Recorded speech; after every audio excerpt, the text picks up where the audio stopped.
पहले let me very briefly revise अब तक मैंने डुअल नेचर ऑफ रेडिएशन और मैटर में क्या क्या पढ़ रखे हैं। तो सबसे पहले तो हमने ये चैप्टर स्टार्ट किया था ये बोल के कि हर कोई ऑब्जेक्ट जो होता है, जो मेरे अराउंड कोई भी पार्टिकल है या फिर मेरे अराउंड कोई भी वेव है, इन दोनों का एक डुअल नेचर है। इस मार्कर का भी एक डुअल नेचर है, इसमें पार्टिकल नेचर भी है, इसमें वेव नेचर भी है। और जो मेरे रूम में इस टाइम पे लाइट है, इसका एक पार्टिकल नेचर भी है, इसका एक वेव नेचर भी है।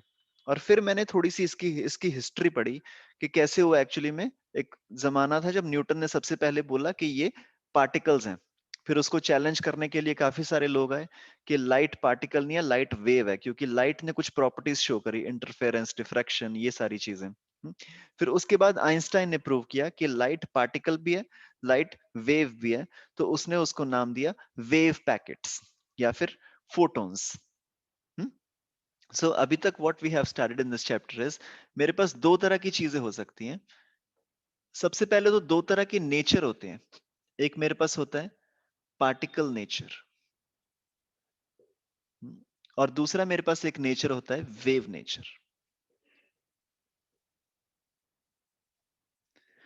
तो मैंने अभी तक इस चैप्टर में रियलाइज किया कि जो लाइट होती है, लाइट के पास ये दोनों तरह के नेचर्स होते हैं। वेव नेचर होता है लाइट के पास, ये तो बहुत पहले हुक ने और मैक्सवेल ने इसको प्रूव कर दिया था। वेव नेचर क्यों होता है? क्योंकि लाइट शो करती है इंटरफेरेंस। लाइट शो करती है इंटरफेरेंस, मतलब कि दो जो लाइट वेव्स हैं वो आपस में इंटरफेयर कर जाती हैं। कहीं पे डार्क पैचेस आते हैं, कहीं पे ब्राइट बैंड्स आते हैं, वो सारी चीजें उनको हम बोलते हैं इंटरफेरेंस। और लाइट शो करती है डिफ्रैक्शन। डिफ्रैक्शन मतलब लाइट जो होती है वो मुड़ जाती है। अभी तो मैं दिख रहा होगा मेरे सामने से लाइट आ रही है, तो ये लाइट जब मुड़ जाती है ना, कहीं पे जाके जब बेंड आ जाता है, वहां से लाइट मुड़ जाती है, उसको हम बोलते हैं डिफ्रैक्शन। और एक तीसरी प्रॉपर्टी है पोलराइजेशन। पोलराइजेशन यहाँ पे शायद एस होता है, I don't, I am not sure. So polarization भी लाइट ही शो करती है, मतलब कि लाइट के पास वेव नेचर तो पक्का है। हम्म, फिर उसके बाद मैंने देखा जो आइंस्टाइन ने एक्सपेरिमेंट किए, वहां से हमें पता चला कि जो लाइट होता है वो हमें शो करता है photo electric effect. Light photo electric effect show करता है। एक और एक्सपेरिमेंट हुआ जिसमें हमने पढ़ा लाइट शो क्या करता है, कॉम्पटन इफेक्ट। कॉम्पटन इफेक्ट, इससे भी हमें यही पता चलता है कि जो लाइट है वो एक फोटोन है। और एक और इफेक्ट हुआ है जिसको हम बोलते हैं ब्लैक बॉक्स रेडिएशन।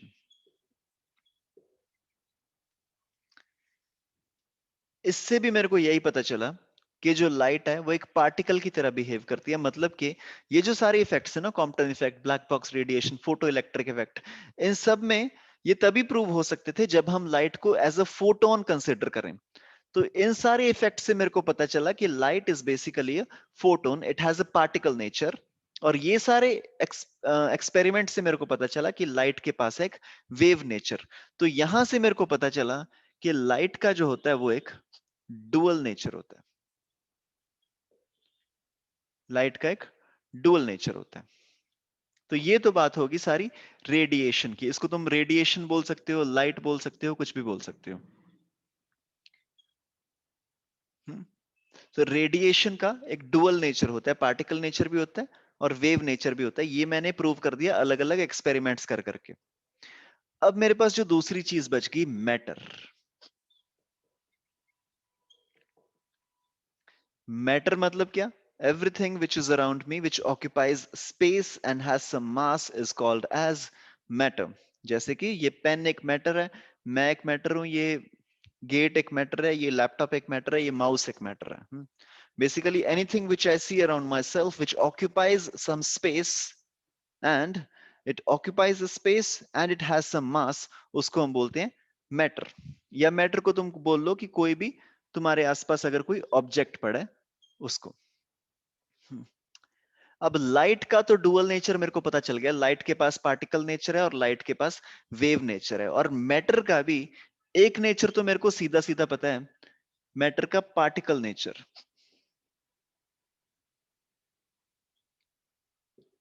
मैटर का पार्टिकल नेचर तो मेरे को सीधा सीधा पता ही है।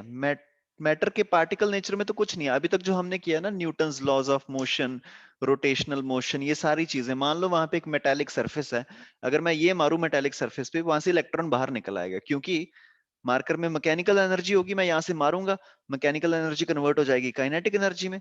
जैसे मैं इसको वहां पे मारूंगा, वहां पे जाके हीट एनर्जी प्रोड्यूस हो जाएगी, उस हीट एनर्जी की वजह से इलेक्ट्रॉन बाहर निकल जाएगा। मतलब के मैटर के पास पार्टिकल नेचर तो पक्का है ही है, इसमें तो कोई प्रॉब्लम है नहीं। हम्म? लेकिन अगली जो हमें चीज प्रूव करनी है वो है कि मैटर के पास वेव नेचर है या नहीं। मैटर के पास वेव नेचर, सबसे पहले तो क्या ये तुम्हें फीलिंग आ रही है कि मैटर के पास वेव नेचर ऑब्वियसली हो गई।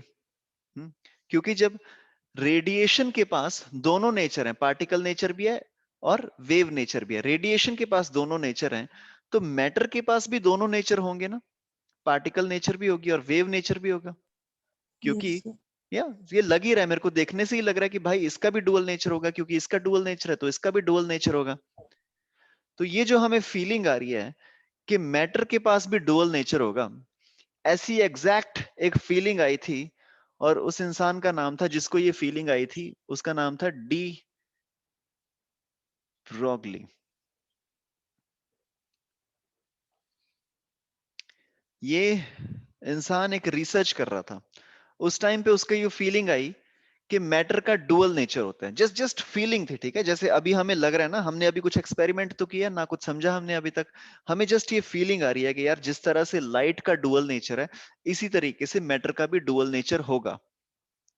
तो ये जो थे डी ब्रॉगली, इन्होंने बोला कि दुनिया में सब कुछ सिमेट्रिकल होता है। इन्होंने बोला, एक बहुत ही एक स्टेटमेंट दी इन्होंने कि nature is symmetrical. Nature is, तुम्हारी एनसीईआरटी की बुक में ये सीधा सीधा लाइन लिखी हुई है, that nature is symmetrical. Okay, वो बाहर निकल गया, मैंने ऊपर लिखा है नेचर इज सिमेट्रिकल। Symmetrical. तो क्योंकि नेचर में सिमेट्री है, इसलिए अगर लाइट का डुअल नेचर है तो मैटर का भी डुअल नेचर होगा। यहां पे ये मैटर का पार्टिकल नेचर तो सीधा सीधा दिखता ही है, तो इसका मतलब मैटर का भी एक वेव नेचर होगा। तो क्योंकि ये एक जस्ट एक ऐसी हाइपोथेटिकल लाइन इन्होंने बोल दी बिना किसी प्रूफ के, अभी कोई प्रूफ वगैरह कुछ भी नहीं किया, कोई एक्सपेरिमेंट नहीं किया, कोई कुछ नहीं किया, इन्होंने जस्ट ये बोल दिया क्योंकि नेचर सिमेट्रिकल है, इसका मतलब मैटर के पास भी वेव नेचर है। अब क्योंकि इसमें कोई भी इन्होंने एक्सपेरिमेंट प्रूफ करके नहीं दिखाया, इसीलिए हम इसको बोलते हैं this is a hypothesis. You know what the word hypothesis means? Let's say मैं तुम्हें बोलूं कि just you choose a number between 110 to 150, तो तुम अलग अलग नंबर चूज कर लोगे, तुम लोग कर लोगे 143, 152, दिस। लेकिन अगर मैं तुम्हें बोलूं just choose a random hypothetical number, मतलब कि अब तुम्हारे पास कोई फिल्टर्स नहीं है, कोई एक्सपेरिमेंट नहीं है, कोई बेसिस नहीं है, तुम रैंडमली कुछ भी एक नंबर चूज कर लो, उसको हम बोलते हैं हाइपोथेटिकल नंबर। या फिर मान लो if I'm a psychoanalyst और अ साइकोलॉजिस्ट और समथिंग, और मेरे को तुम्हें हील व्हील करना है, तो मैं नॉर्मली क्या करता हूँ, मैं तुम्हें माउंटेन्स माउंटेन्स पे ले जाता हूँ and I make you close your eyes, और मैं क्या बोलता हूँ, just think of a hypothetical situation that you are walking on a beach. Yeah, so all these are hypothetical situations.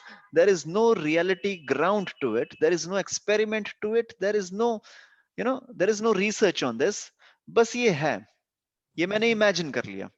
That is why we से de Broglie ने एक हमें hypothetical situation दी, मतलब इन्होंने हमें एक हाइपोथेसिस दिया। इसको हम बोलते हैं डी ब्रॉगली हाइपोथेसिस। और डी ब्रॉगली हाइपोथेसिस ने हमें बताया कि मैटर के पास वेव नेचर होता है। डी ब्रॉगली हाइपोथेसिस ने हमें बताया कि मैटर के पास वेव Yes. नेचर होता है। एंड द एग्जैक्ट स्टेटमेंट जो इन्होंने हमें बताई, तो इन्होंने हमको बोला कि एवरी मूविंग पार्टिकल, सबसे पहले तो वेव नेचर होने के लिए मूव कराना पड़ेगा मेरे को किसकी चीज को, क्योंकि अगर ये स्टिल ही है, मान लो ये रुका हुआ है यहाँ पे, तो इसका तो वेव नेचर हो ही नहीं सकता, क्योंकि वेव अगर ट्रेवल करेगी तो ऐसे ऐसे करके ट्रेवल करेगी ऊपर नीचे। If velocity of this pen is right now 0, इसका वेव नेचर तो हो ही नहीं सकता। तो वेव नेचर इसका प्रोड्यूस करने के लिए ये मूव करना चाहिए। तो डी ब्रॉगली ने बोला every moving particle, so he said every moving particle. now particle की बात कर रहे हैं, मैटर की बात कर रहे हैं। every moving particle has a wave associated, बाहर तो नहीं गया, okay, has a wave associated, every moving particle has a wave associated, मतलब कि कोई भी अगर पार्टिकल मूव कर रहा है तो वो थोड़ा थोड़ा वेव की तरह भी बिहेव करेगा। And this was the statement given to us by de Broglie, और इसको हम बोलते हैं de Broglie hypothesis। ठीक है जी। और इन्होंने हमें बताया कि वो जो मूविंग पार्टिकल होगा उसकी जो वेवलेंथ होगी, every moving particle has an associated wave nature। अब associated wave nature है तो मतलब कुछ ना कुछ wavelength भी होगी, and that wavelength is given by h divided by p। Lambda is the de Broglie wavelength।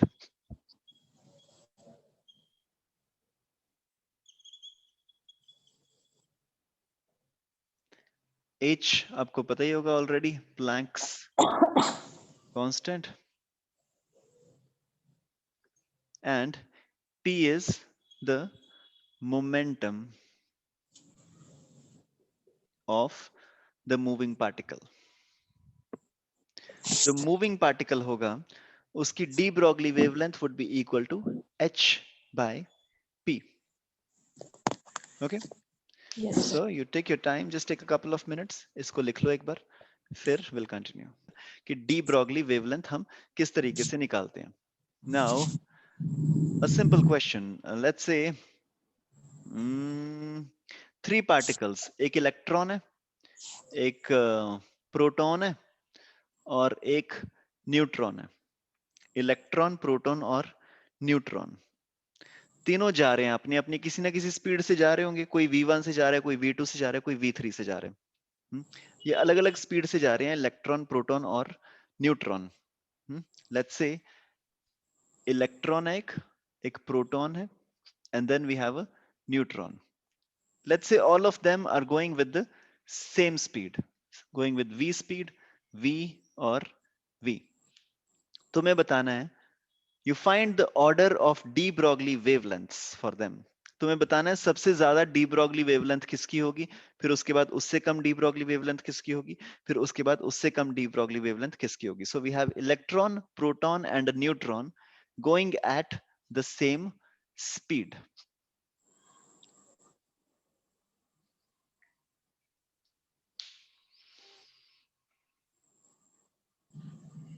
Okay, तो मेरे को पता है de Broglie wavelength is what, h by p। तो सबसे पहले this can be broken down to h divided by mv, right? Because I know momentum is equal to mass into velocity। अब मेरे पास 3 पार्टिकल्स हैं, इलेक्ट्रॉन, प्रोटॉन और neutron. सबकी de Broglie wavelength is equal to h by mv। h तो Planck's constant होता है, तो प्लैंक्स कांस्टेंट तो सबका सेम ही रहेगा। v होती है वेलोसिटी, v भी सबका सेम ही रहेगा। मतलब कि डी ब्रॉगली वेवलेंथ डिपेंड करेगी मास पे। Now lambda is equal to h by mv। h और v तो तीनों पार्टिकल्स का सेम है, सिर्फ मास डिफरेंस है। जिसका मास कम होगा उसकी डी ब्रॉगली वेवलेंथ ज्यादा होगी। और प्रोटॉन और न्यूट्रॉन का मास तो सेम ही होता है, 1.6 into 10 raised to the power minus 27 kgs। मतलब प्रोटॉन और न्यूट्रॉन की डी ब्रॉगली वेवलेंथ तो सेम ही आएगी। अब हमें देखना है D Broglie wavelength of electron in दोनों से ज्यादा होगी या फिर इन दोनों से कम होगी। तो mass of an electron is less, है ना। इस केस में इलेक्ट्रॉन का मास प्रोटॉन और न्यूट्रॉन से कम है, इसका मतलब इलेक्ट्रॉन की डी ब्रॉगली वेवलेंथ प्रोटॉन और न्यूट्रॉन से ज्यादा होगी। सो इलेक्ट्रॉन की wavelength is greater than proton की वेवलेंथ, और प्रोटॉन और न्यूट्रॉन की वेवलेंथ इज एग्जैक्टली इक्वल। ठीक है जी। Now you might see some questions, यहां तो हमें मोमेंटम के फॉर्म में दे रखे हैं। कई बार यहाँ पे मोमेंटम को काइनेटिक एनर्जी के फॉर्म में दे रखा होता है। I know my de Broglie wavelength is equal to h divided by p। अगर मेरे को काइनेटिक एनर्जी की टर्म्स में पूछ लिया गया तो what I will do is, I know my kinetic energy is equal to 1/2 mv square, 1/2 mv square.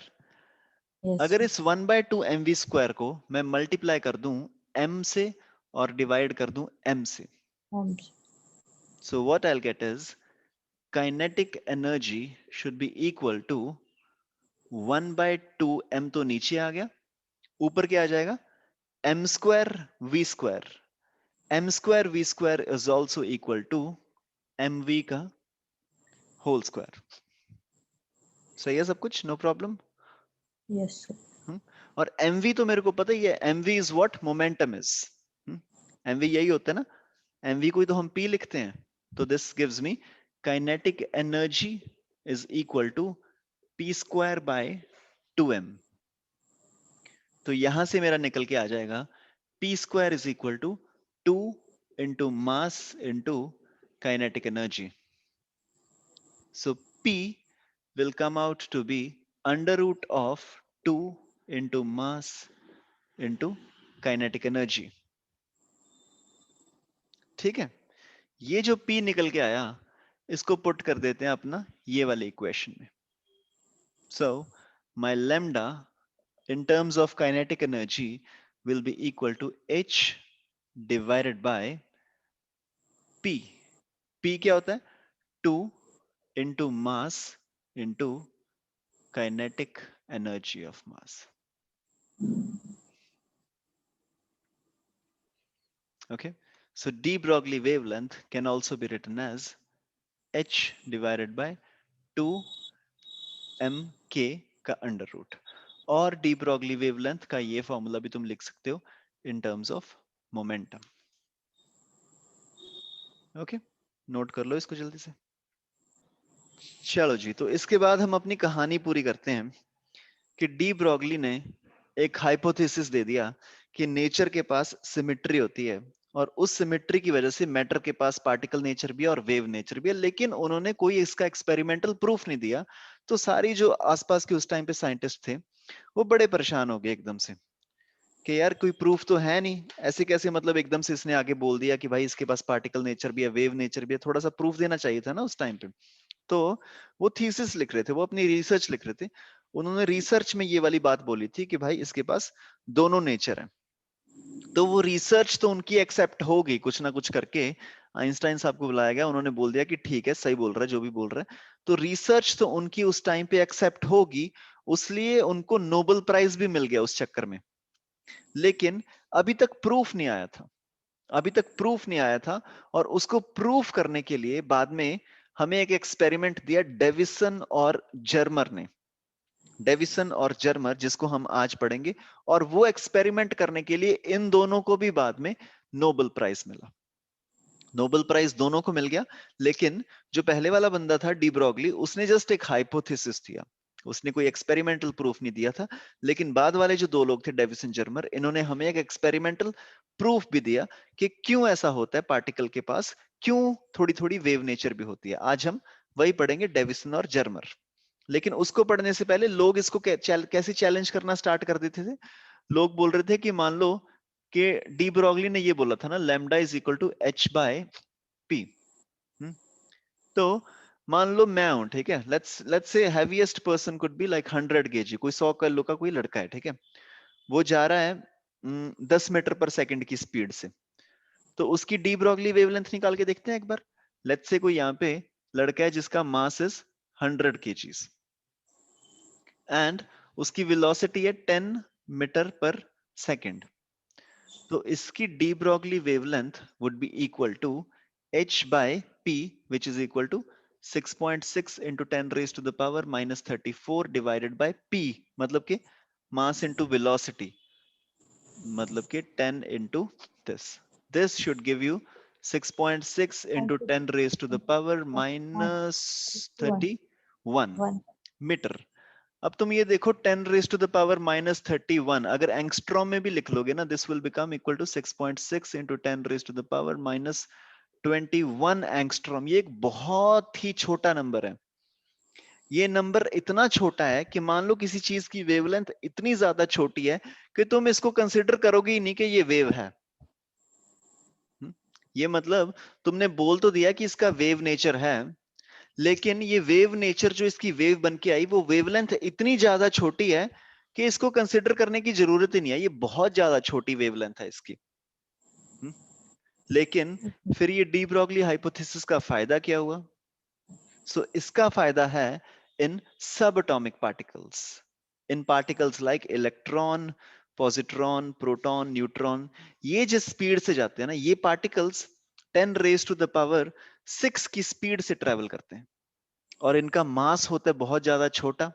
तो उस केस में इनकी डी ब्रॉगली वेवलेंथ हमें अकाउंट फॉर करनी पड़ती है। फॉर एग्जाम्पल, अगर हम एक इलेक्ट्रॉन, मान लो एक इलेक्ट्रॉन ट्रैवल कर रहा है, इलेक्ट्रॉन जब ट्रैवल करते हैं तो नॉर्मली ट्रैवल करते हैं 10 raise to the power 6 meter per second की स्पीड से।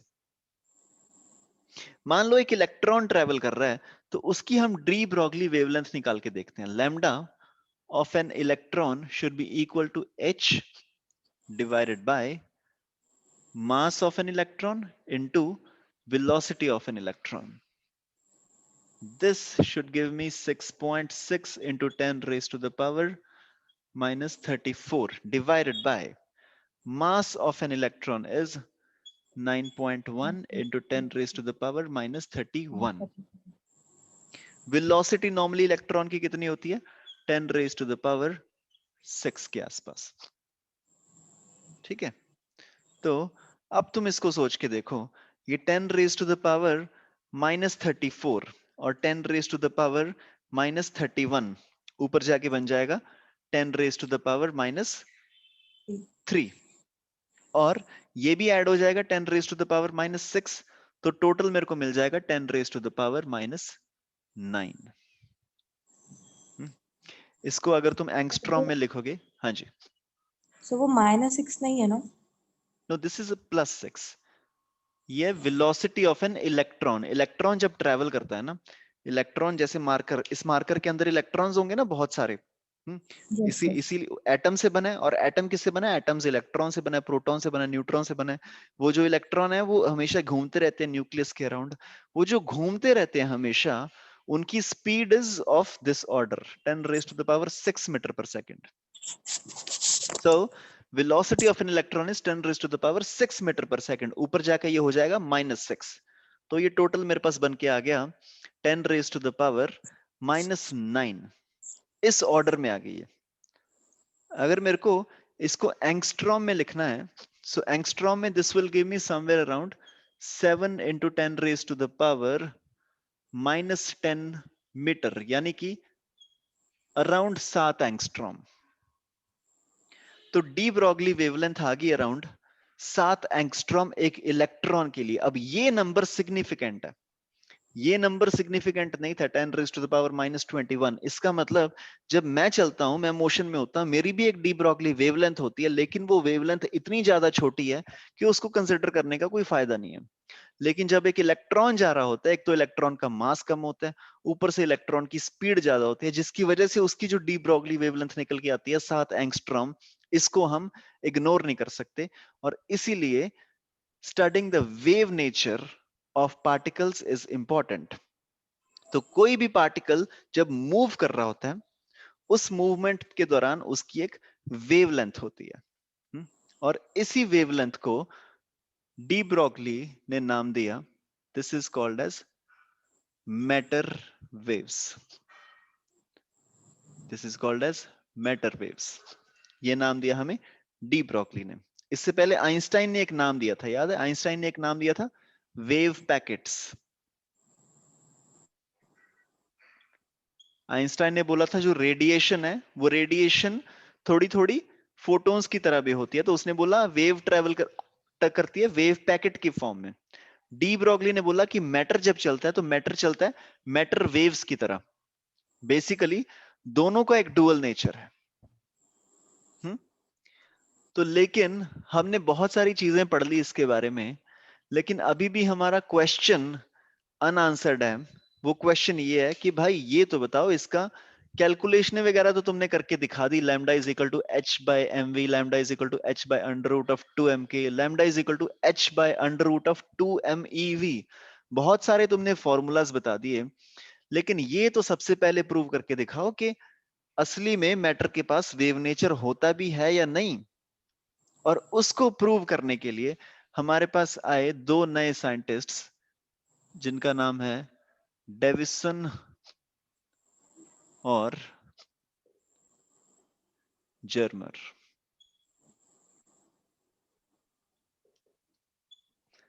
Deviation and Germer. और इन्होंने हमें प्रूव करके दिखाया कि मैटर के पास वेव नेचर होता है। बेसिकली जो इन्होंने स्टेटमेंट दी, जो ये अभी हमें प्रूव करके दिखाएंगे, so they will prove that fast moving electrons, fast moving electrons जो होते हैं, they show diffraction. They show diffraction, they also show interference। अब डिफ्रैक्शन और इंटरफेरेंस ये प्रॉपर्टीज किसकी थी? ये सारी प्रॉपर्टीज तो थी भाई उसकी अपनी वेव नेचर की। अब फास्ट मूविंग इलेक्ट्रॉन, इलेक्ट्रॉन तो एक पार्टिकल की तरह दिखता है हमें आज तक, तो अगर इलेक्ट्रॉन ने ये सारी प्रॉपर्टीज शो कर दी, डिफ्रैक्शन और इंटरफेरेंस, मतलब कि प्रूव हो जाएगा कि पार्टिकल के पास भी डुअल नेचर है। ठीक है? Is my video audio okay, everything? Yes, sir. Okay. So Davisson और जर्मर ने एक एक्सपेरिमेंट किया, उस एक्सपेरिमेंट को हम बोलते हैं डेविसन एंड जर्मर एक्सपेरिमेंट। उस एक्सपेरिमेंट में दे हैव प्रूव्ड, एक्सपेरिमेंट की स्टेटमेंट क्या है? That fast moving electrons they show diffraction and interference. Interference याद है ना क्या होता था डबल स्लिट एक्सपेरिमेंट में? एक मेरे पास थी double slit, let's say I have a double slit like this, और यहां पे पीछे मैंने स्क्रीन लगा दी। यहां से अगर सनलाइट आ रही है, तो अगर सनलाइट बेंड ना हो पाती, अगर सनलाइट सीधी सीधी आती, तो सनलाइट यहां से निकल जाती, यहां पे लाइट आती, और सनलाइट यहां से निकल जाती, यहां पे लाइट आती। लेकिन मैंने देखा कि लाइट हर जगह पे आ रखी थी, हर जगह पे आ रखी थी, मतलब सनलाइट यहां से आई और यहां से आके बेंड होगी, ऊपर भी बेंड होगी, नीचे भी बेंड होगी। इसका मतलब लाइट ने क्या शो कर दिया? Diffraction. The property of bending of something is called diffraction. तो लाइट ने शो किया डिफ्रैक्शन। फिर उसके बाद हमने देखा कुछ इंटरफेरेंस भी हो रहा है, यहां से जो लाइट आई थी ये भी बेंड होगी, यहां से जो लाइट आई थी ये भी बेंड होगी। लाइट की इंटरफेरेंस हो रही थी, कहीं कहीं पे लाइट आ रही थी बहुत ज्यादा, यहाँ पे ब्राइट बैंड मिला हमें। फिर कहीं कहीं पे लाइट आई थोड़ी कम, हमें मिला dark band, bright band, bright band, dark band, like this. तुम्हें दिख रहा होगा मेरे सामने एक सोर्स ऑफ लाइट है अभी, तुम्हें दिख रहा होगा यहाँ पे एक ब्राइट बैंड है। फिर ब्राइट बैंड के बाद पूरे बोर्ड पे जो लाइट है वो कॉन्स्टेंटली ऐसे स्कैटर्ड नहीं है, कहीं कहीं पे तुम्हें डार्क दिख रहा होगा, कहीं कहीं पे ब्राइट दिख रहा होगा। This is because of it has a radiation nature, light के पास एक रेडिएशन नेचर है, इसको हम बोलते हैं इंटरफेरेंस की प्रॉपर्टी। तो अब डेविसन और जर्मर ने प्रूव कर दिया कि भाई जो पार्टिकल होता है, फास्ट मूविंग इलेक्ट्रॉन होते हैं, वो भी शो करते हैं ये प्रॉपर्टी डिफ्रैक्शन और इंटरफेरेंस। और उसी को हम अभी समझेंगे कि इनका स्टेटमेंट ये कहां से निकल के आई। तो इन्होंने जो एक्सपेरिमेंटल सेटअप किया, सबसे पहले हम देखते हैं कि एक्सपेरिमेंटल सेटअप किया। तो सेटअप में इन्होंने क्या किया, बहुत ही ध्यान से देखना है इसको, ठीक है? बहुत ही एलैबोरेटली स्टेप बाय स्टेप इन्होंने एक प्रोसेस किया। सबसे पहले इन्होंने क्या किया, एक यहाँ पे ये ले लिया,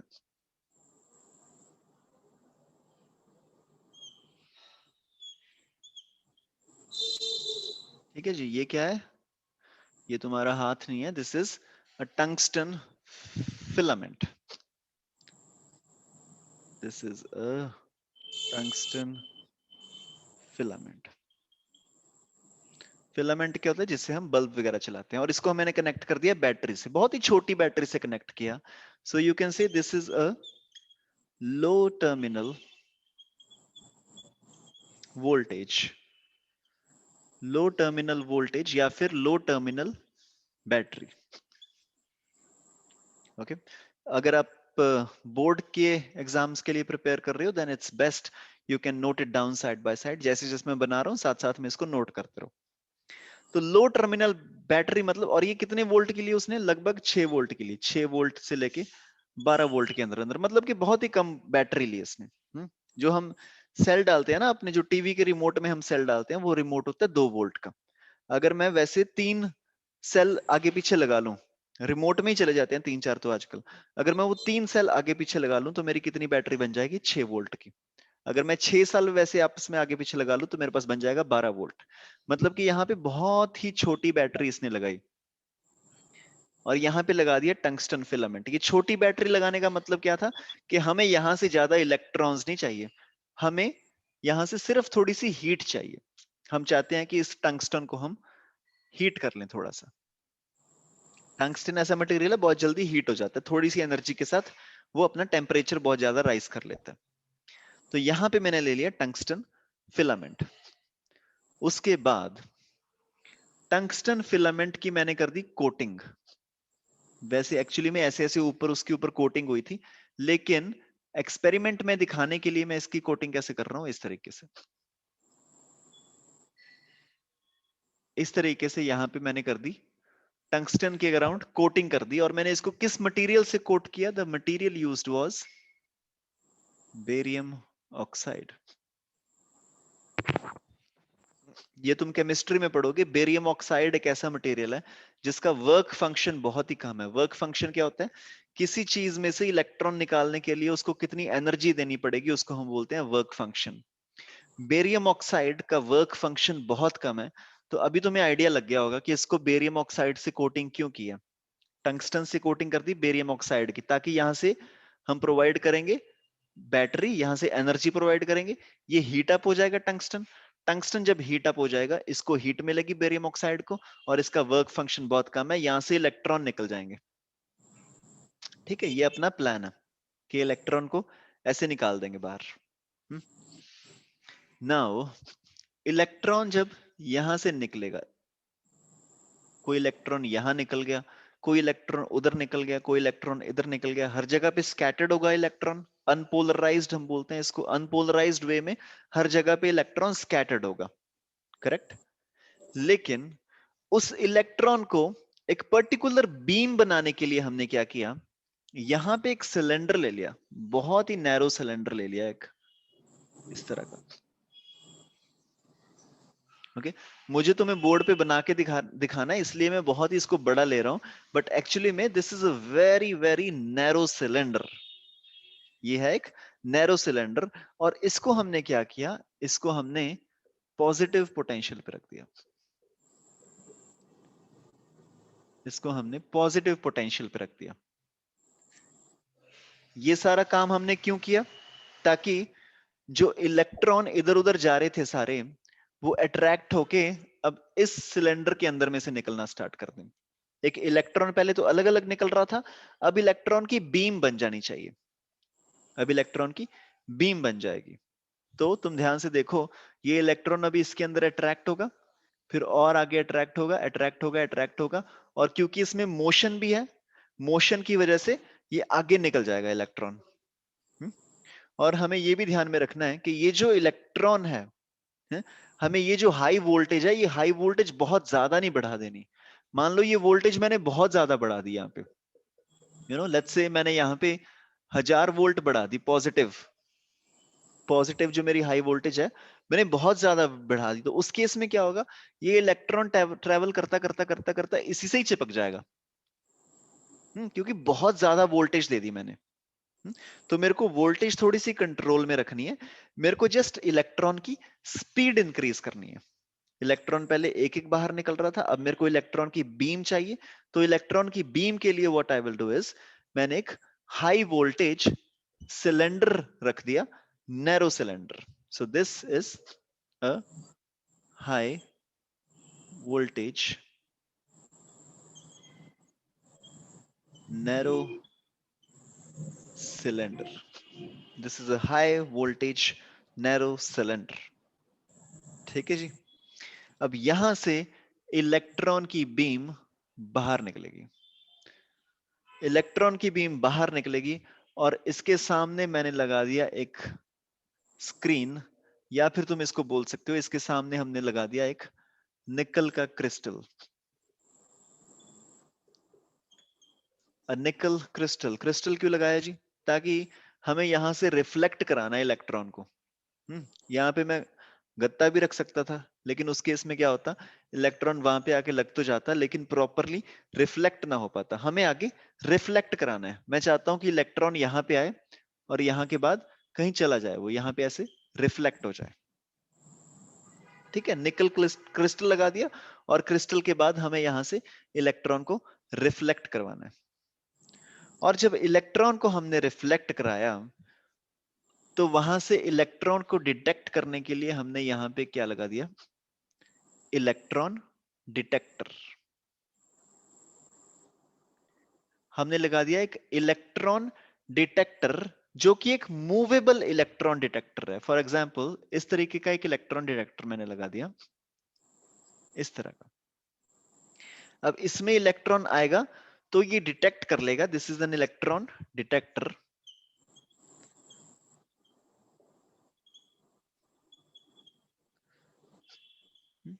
इसमें जब इलेक्ट्रॉन आएगा, ये इलेक्ट्रॉन को डिटेक्ट कर लेगा, और ये मूवेबल है। पहले तुम यहां रख के देख लोगे यहाँ पे कितने इलेक्ट्रॉन आ रहे हैं, यहां रख के देख लोगे यहाँ पे कितने इलेक्ट्रॉन आ रहे हैं, यहां रख के देख लोगे, हर जगह पे तुम चेक कर सकते हो कितने इलेक्ट्रॉन्स आ रहे हैं निकल क्रिस्टल से। और वो तुम चेक कैसे करोगे? बाय द वे, इसके साथ एक गैल्वेनोमीटर लगा होता है ऐसे, this is a galvanometer. Galvanometer तुम्हें बताता है कितना करंट पास हो रहा है, कितना करंट पास हो रहा है मतलब कितने इलेक्ट्रॉन्स आ रहे हैं तुम्हारे पास। हम्म, तो ये इलेक्ट्रॉन डिटेक्टर, इसको कनेक्ट कर दिया गैल्वेनोमीटर से, ये तुमको बता देगा कि कितने इलेक्ट्रॉन्स आ रहे हैं। नाउ ये तो हो गया जी अपना एक्सपेरिमेंटल सेटअप। ठीक है, ये पूरा उन्होंने सेटअप कर दिया। फिर उसके बाद उन्होंने यहां से बैटरी को चला दिया।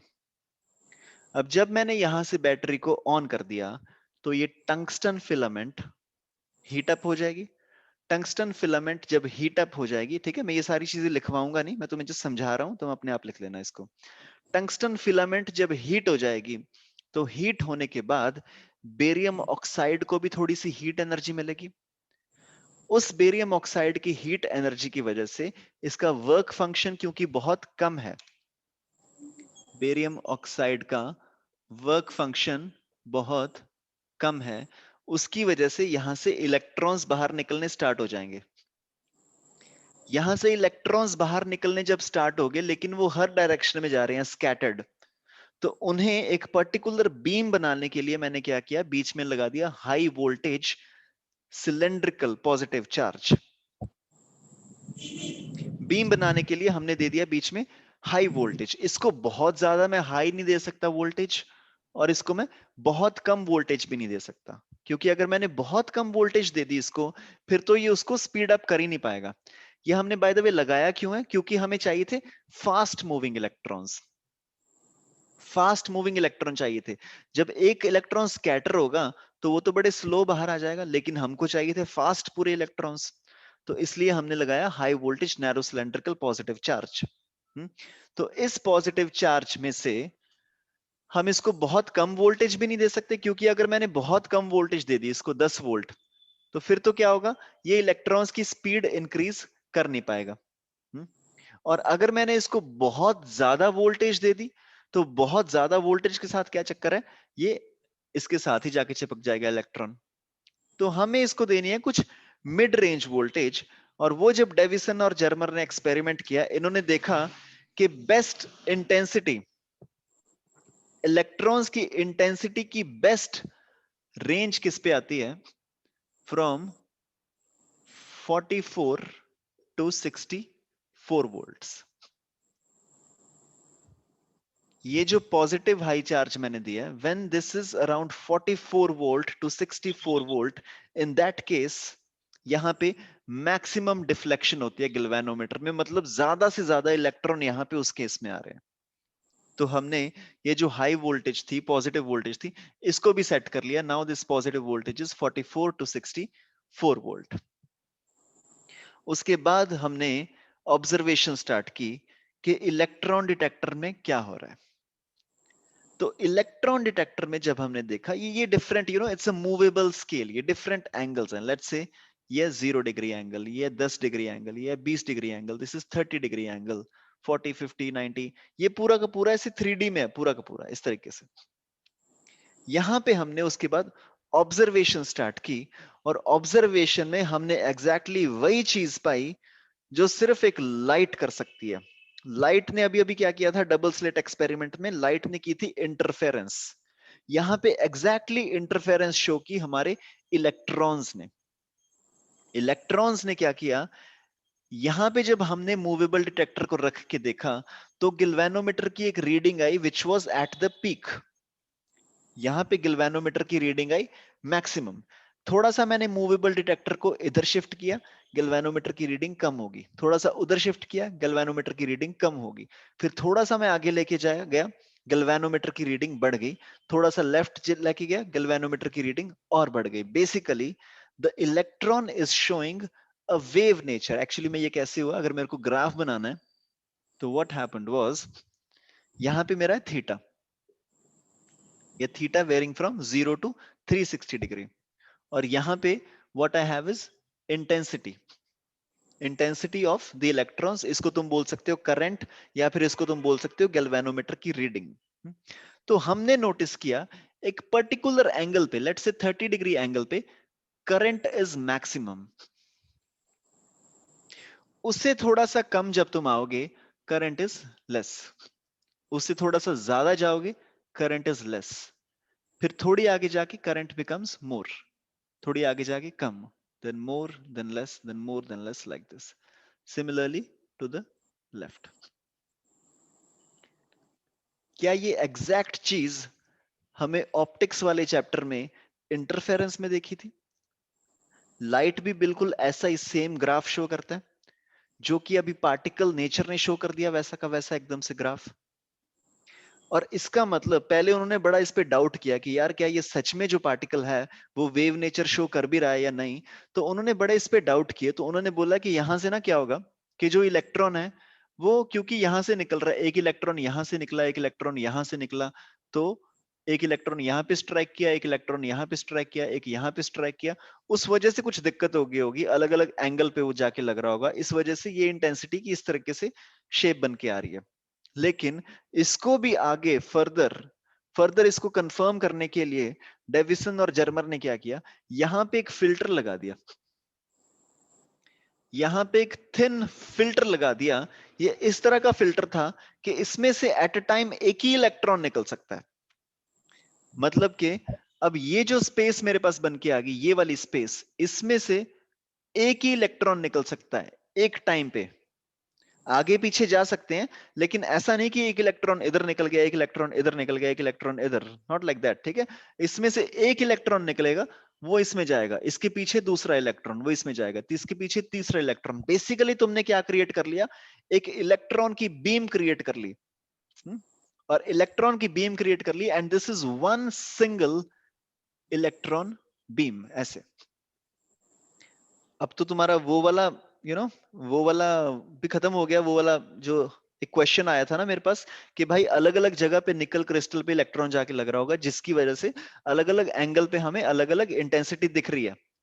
लेकिन अब वो वाला केस भी खत्म हो गया, क्योंकि अब यहां से सिर्फ एक ही बीम आगे जा रही है, और उस बीम में से जो इलेक्ट्रॉन निकल के आ रहे हैं वो अलग अलग एंगल्स पे अलग अलग इंटेंसिटी दे रहे हैं। इसका मतलब डेविसन और जर्मर ने ये प्रूव कर दिया that fast moving electrons interference show कर रहे हैं, fast moving electrons interference show कर रहे हैं। This is what is Davisson and Germer experiment. और यहां के बाद हमें प्रूफ मिल गया कि भाई जो पार्टिकल्स होते हैं वो भी वेव नेचर शो करते हैं। पार्टिकल्स मतलब कि इलेक्ट्रॉन्स, इलेक्ट्रॉन्स ने भी वेव नेचर शो कर दिया। और इसी एक्सपेरिमेंट के लिए उसके बाद इनको नोबेल प्राइज ग्रांट हुआ फिजिक्स में। Okay, so before we move ahead, इसको तुम पूरा लिख लो, लेकिन तुम्हें प्रॉपर तरीके से लिखना पड़ेगा, ठीक है? मैंने तुम्हें जस्ट समझा दिया, मैंने तुम्हें एक्सपेरिमेंट सेटअप तो बना के दे दिया, बाकी की कहानी मैंने जस्ट तुम्हें बता दी। तुम्हें एक्सपेरिमेंटल सेटअप भी बनाना पड़ेगा, लिखना पड़ेगा, फिर उसके बाद तुम्हें बाकी भी जो भी मैंने अभी तक बोला वो सब कुछ तुम्हें लिखना पड़ेगा अच्छे से। Okay, so you can take your time now.